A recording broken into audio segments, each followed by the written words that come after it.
Thank you, Buck, and it's a pleasure.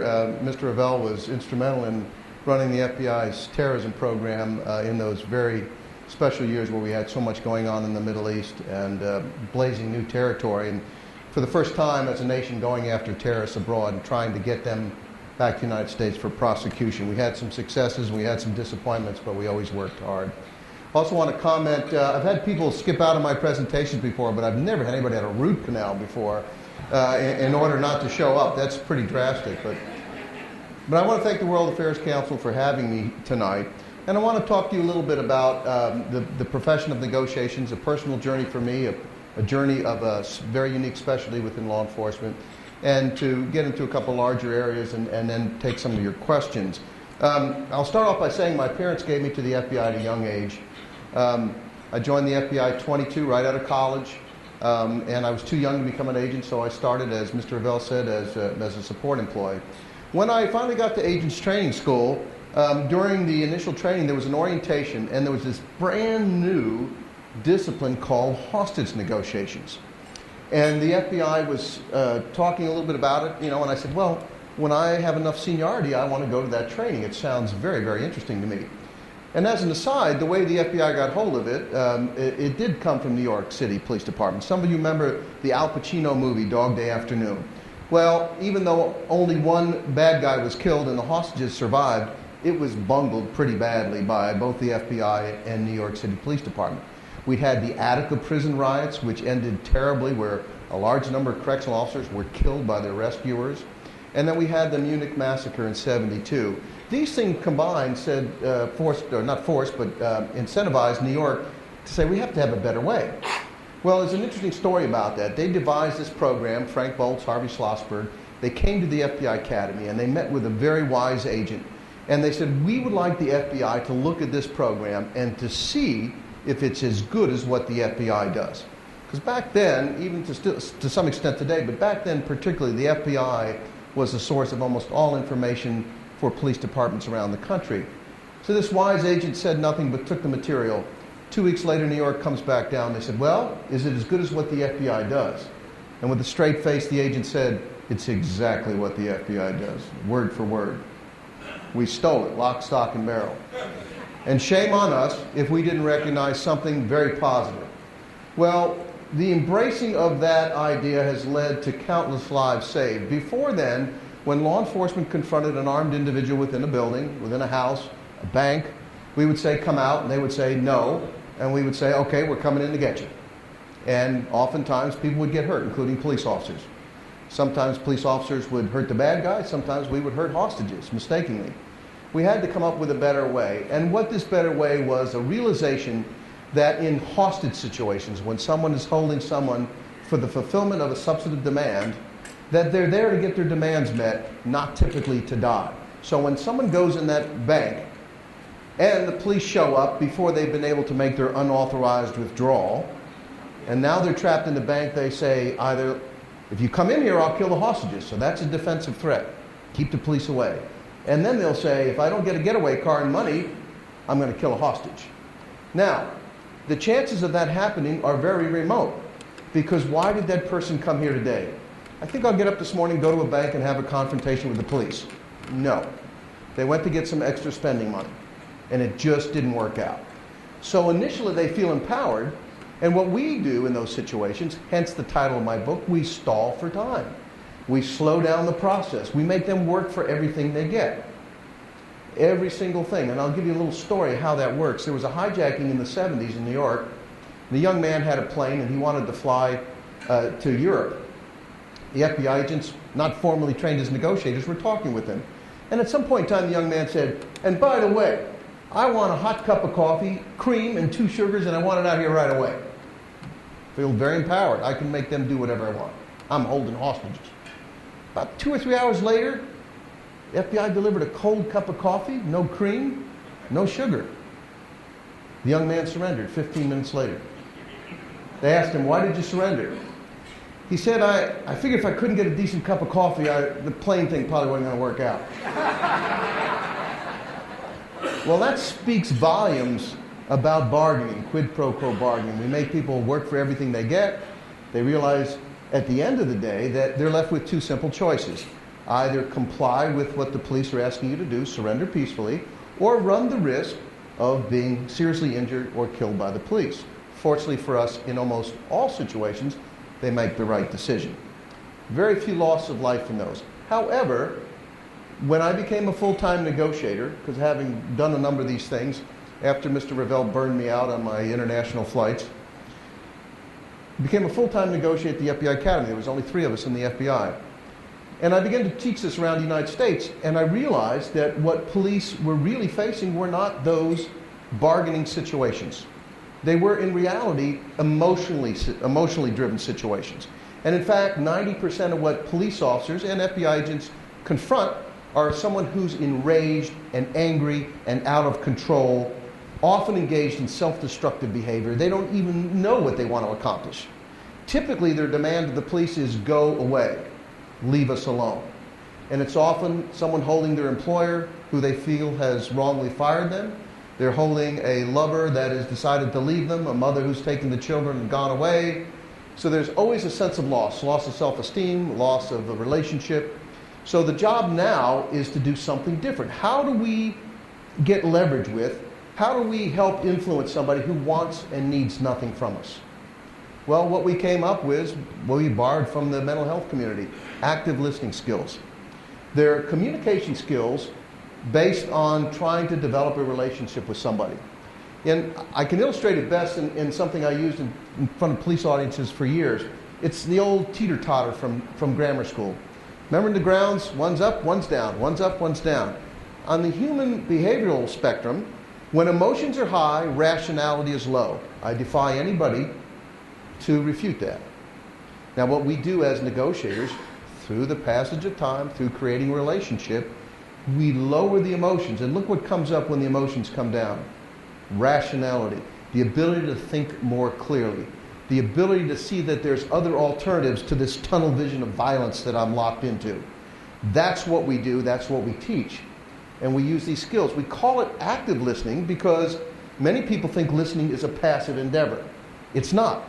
It's an active endeavor. You don't just sit there and go, You probe with questions. Could you tell me more about that?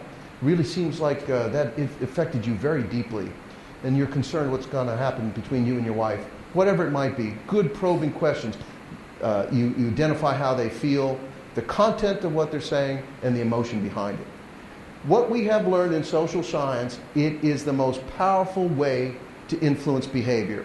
What we try to be as negotiators is something different than what the perpetrators, or as they say in New York, perpetrators, think to expect. They expect the police to show up, to be authoritative, demanding, confrontational. You do what we say or we're going to do this.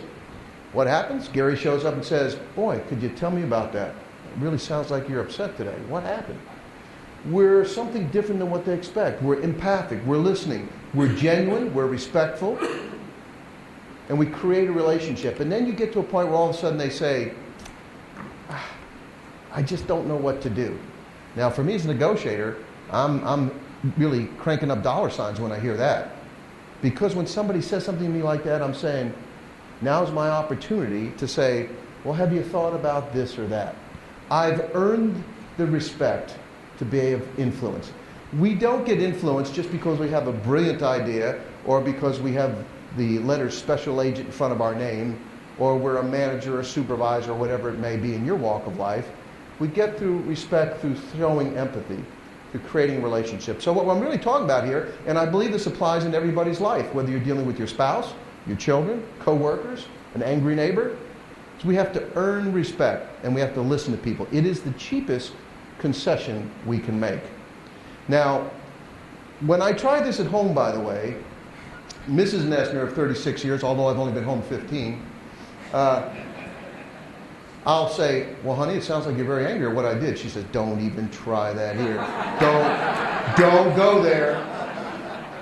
But you know, there are differences between the way men and women communicate. I'm not telling you anything you don't know. I suspect there's some veteran married folks in this audience. Now, I'll give you a little illustration. Now, this is completely made up. This would never happen in my own life. But I'll pretend it's me.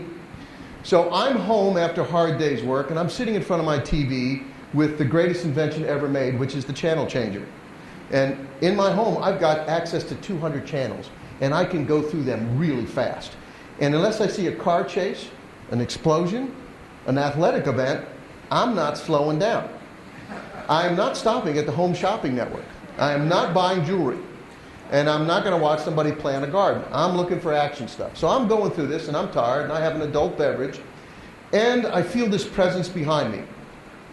Much like the Buffalo Soldiers could sense that the Apaches were about to attack. And I know she's there, and I know she's behind me.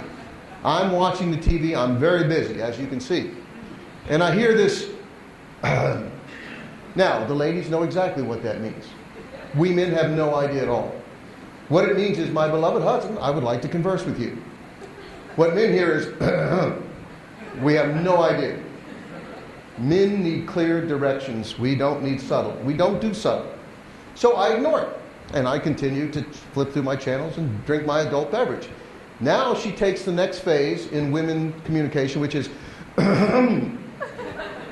totally different, recognized by all the women in this audience, which says, I really need to talk to you. Now I know there's going to have to be some sort of interaction required, so I slightly move my head to demonstrate care and concern. You know, I slightly turn her direction, and I go, huh? Which all the men here know, yes, my beloved wife, how may I attend to your needs?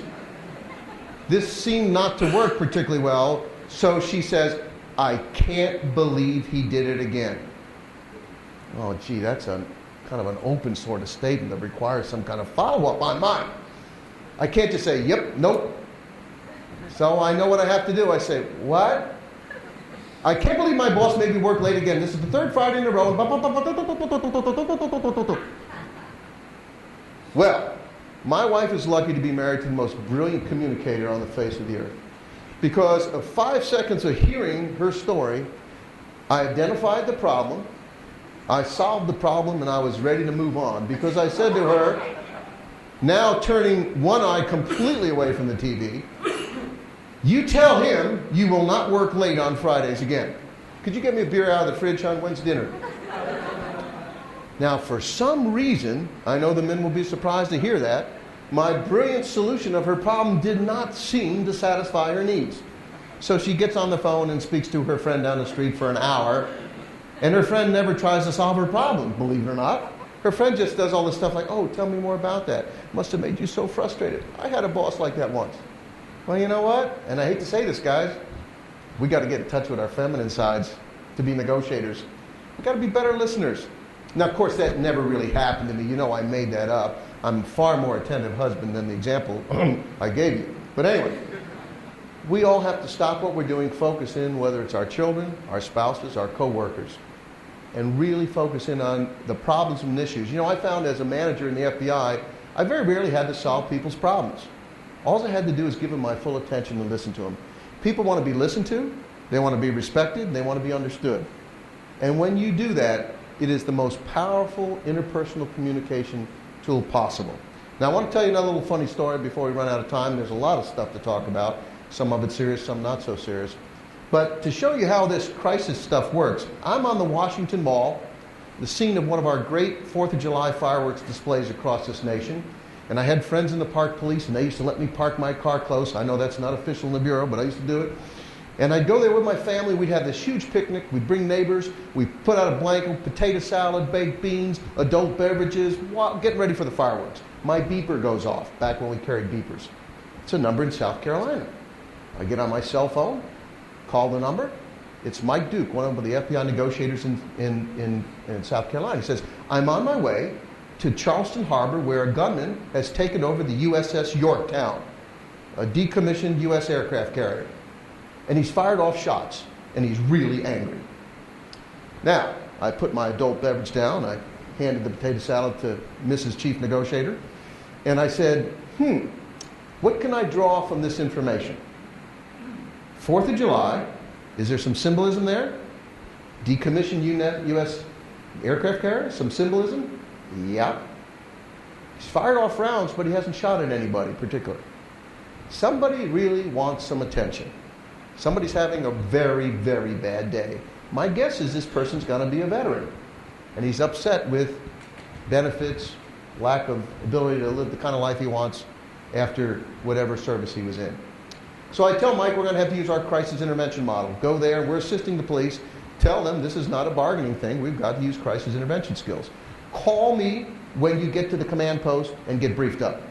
I go back to the potato salad and all the other stuff. Beeper goes off again in about 35, 40 minutes. It's a number in South Carolina. It's a different number. I call the number. Hello. Yes, this is Gary Noesner, the chief negotiator for the FBI. I'm looking for Mike Duke. He says, there's no Mike Duke here. I said, well, is this the command post? No, it's not the command post. Is this the negotiation room? No, it's not. And then he says, hey, who'd you say you're with?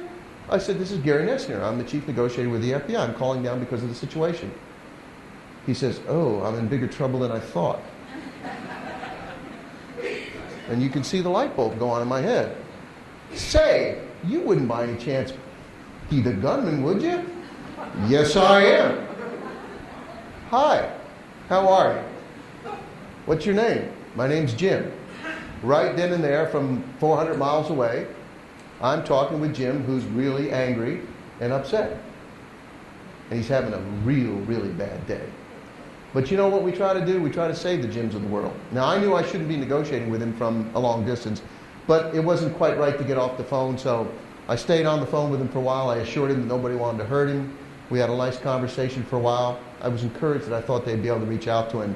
Another phone rang, and I said, if it's the news media, hang up, come back and talk to me. If it's the police, you talk to them, come back, and I'll get off the phone. And it was. What I did not know when they called me was the phone number they gave me, what they did not know, rather, could also be answered. They were setting up their command post in the souvenir shop, and Jim was able to answer the same phone. So it's really no teaching value, but I think it's a great story, don't you? All right. I want to talk a bit more, and I know our time is somewhat limited, but there's a lot of great things going on in law enforcement. Now, some of you, the biggest chapter in my book is the Waco chapter. And the FBI, I think, borrowing from New York and expanding with our own experiences from around the world, we really developed a great negotiation program. And we were confronted with our toughest situation in February of 28th of 1993 when David Koresh had a shootout with agents of the Alcohol, Tobacco, and Firearms Agency, resulting in 4 agents killed, 16, 17 wounded, and some Davidians killed as well. Now the FBI comes on the scene to resolve the situation, and David Koresh is basically saying, as in those emotional situations, go away, leave us alone. So how do you then influence somebody that's not holding hostages? His followers believe in everything he says. They're totally loyal to him. Well, what we had to do is try to, in essence, convince them to come out and would be in their own good. He was very angry at the ATF. We tried to convince him that he needed to tell his side of the story in the public and in the courts. I'm very proud of the fact that a very phenomenal negotiation team, we were able to secure the release of 35 people, including 21 children, during the first half of the time. Now, there was a lot of pressure on the FBI, external, internal pressure. Critics of the FBI, why is this taking so long? The old FBI would just go in there and arrest the bad guys. This is costing millions and millions of dollars. And the on-scene commander decided to take a more confrontational approach. I oppose that approach. To me, it's what we call the paradox of power. The harder you push, the more likely you are to get resistance. But we did. They brought in another chief negotiator. No one else came out for the remainder of the ordeal. Finally, to try to encourage the Davidians to come out, the FBI inserted tear gas, and David Koresh started the fires. I know there's some conspiracy theorists that don't quite believe that, but several independent investigations have established that. And what's sad is that he took all those women and children and innocent lives with him. They totally believed in everything he had to say. Now, I believe David Koresh is totally and 100% responsible for what happened. But that doesn't mean the FBI didn't make mistakes. We did, and we learned from it. We created some safeguards within the organization, created a new critical incident response group that helped us remember the lessons that we had coming into it and had forgotten about for a moment. It's probably the darkest day in the history of the FBI, in my opinion. And once you lose the faith and reputation of American people, it's hard to regain it. Several years later, we had a big 81-day siege in Montana. And this time, now Louis Freeh was the director of the FBI. He basically said, we're going to do whatever the negotiators say. We resolved in 81 days, not a shot fired, no one was hurt, everybody surrendered. It cost some money, but not nearly as much as the cost of lives lost to Waco or the reputation. And of course, it fell off the news radar screen the next day.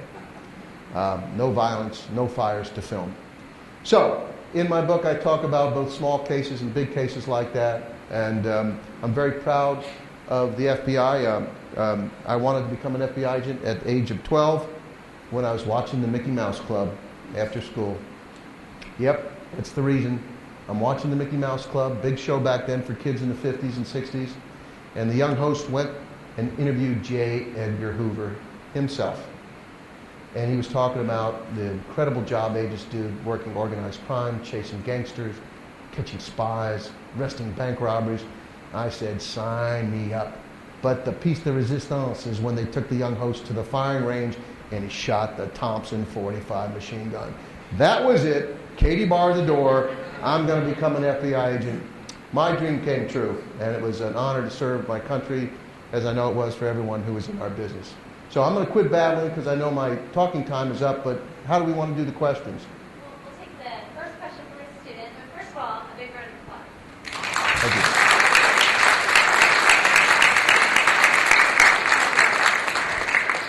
Our first question from a student, they did not write their name, so if you'll stand up if this is your question. They ask, what criteria would influence a decision whether to comply with hostage takers' demands, and is complying with these demands ever an option for the negotiator? What's your name? And what school are you from? Great. Okay, so if you could... Was it Jason? I think it was Nathan. Nathan. Thanks, Nathan. A good question. You know, when we're talking about a hostage situation where we're bargaining, there's some things that are negotiable, there's some things that are not. If someone says send in weapons, no. Send in illegal drugs, no.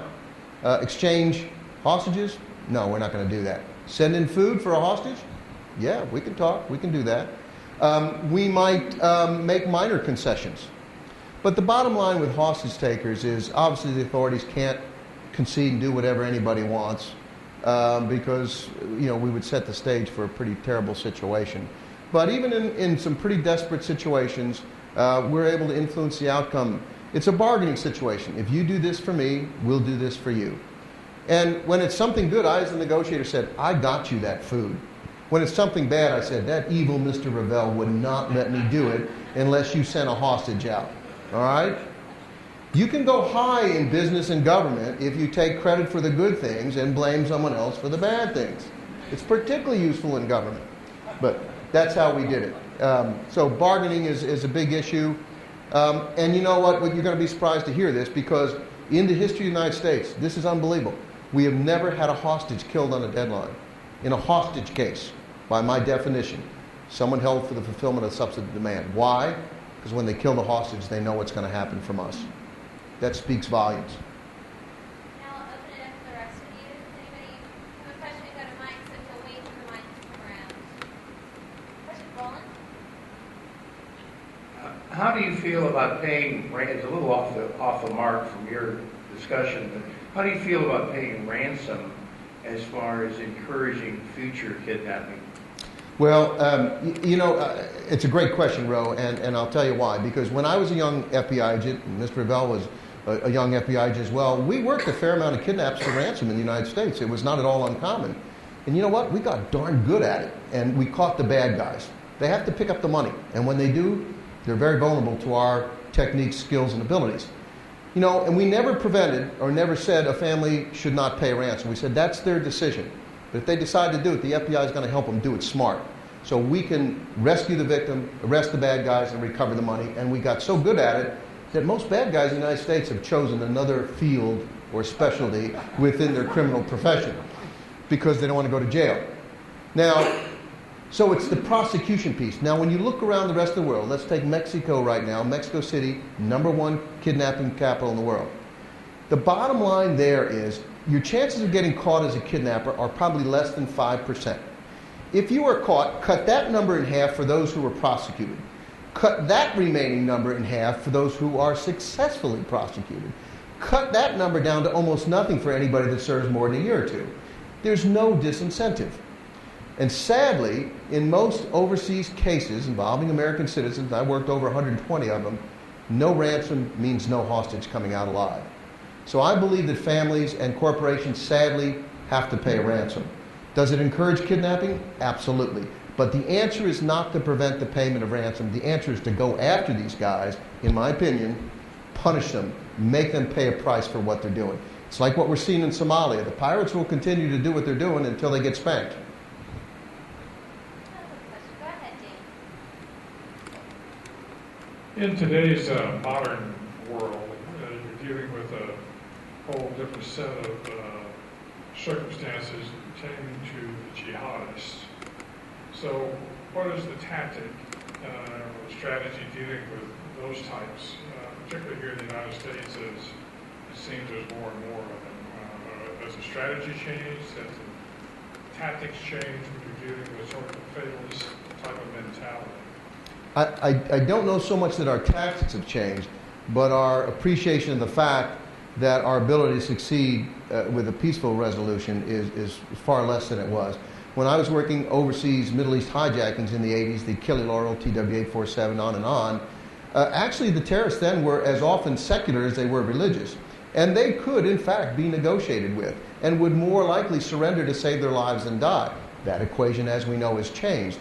Had I gotten a phone call from a passenger on September 11th, on one of those planes, I would have said, sit tight, don't do anything, plane's going to land and we're going to negotiate you out.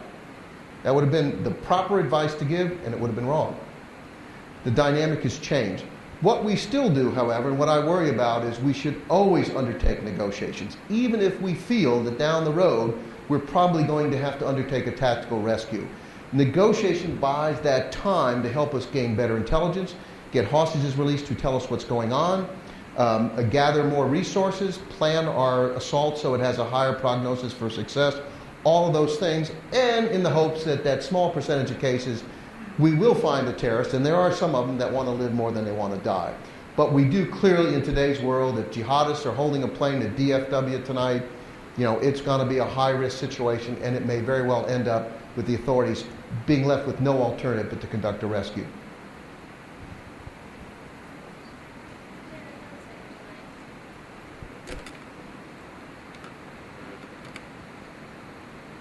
Mr. Noesner, thank you. I feel like I'm the one of the incident commands for a 16-year-old female that's entering puberty, who thinks that the more hysterical she becomes, the more she wins. Do you have any suggestions? Yeah. Leave home. No. It's interesting. I used to tell a story when I'm teaching. My baby, my 26-year-old son, who now I'm very proud to tell you he's a Navy SEAL, when he was a young fella, I remember one occasion when my wife sent me to get something at the grocery store before dinner. And you know where they keep the candy, don't you? They don't keep it up at the 6-foot level. It's down here at the 3-foot level. And he was having a bad mood then. He wasn't quite as physically adept at killing me as he is now. So he starts, I want some candy. I want some candy. I said, no, you're not having candy. I didn't care about him, but I was scared of his mother. It's too close to dinner. And by the way, Bill Cosby has this down. He says parents don't care about justice, they want quiet. Well, he kept making a fuss. I was feeling subconscious in the line. I hate people that their kids act out.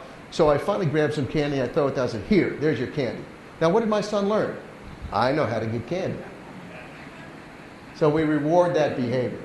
So you have to try to deal with it in a manner where you listen to them and you don't overreact. Strong emotion feeds more strong emotion. If we can keep our head up, I quote Rudyard Kipling in the beginning of one of the chapters of my book, and I think it's so instructive for everything in life. It says, if you can keep your head when all about you are losing nerves. Maybe not directly related to a parent and child situation, but I think if you can, the first thing I tell negotiators, self-control. Same thing for on-scene commanders, all of us. If I can control my emotions, and if I can't control my emotions, there's no way I can influence you. Now, with that, as I said, number of students in the audience, do you have any advice that you would give a student maybe wanting to start a career in the FBI or pursue a career like yours? Well, it's a great career, and I think it has to be something you want to do. I think there's some wonderful opportunities for young people today in government as well as out of government But I'm really heartened because I've spoken at some colleges and I see the number of young people that want to make a difference. I mean, my own son, said, I want to make a difference after September 11th. I want to do something that I can help our country. And it's touching. And so I think if you're interested in a career in the FBI, don't let anything stop you. Study hard, make good grades, keep your record clean, don't do drugs, and study those things that you think will help you. Mr. Revelle mentioned we used to hire a lot of lawyers and accountants in the FBI. There's other avenues through forensic specialties. Just do it. And I worked hard at it and it worked out for me.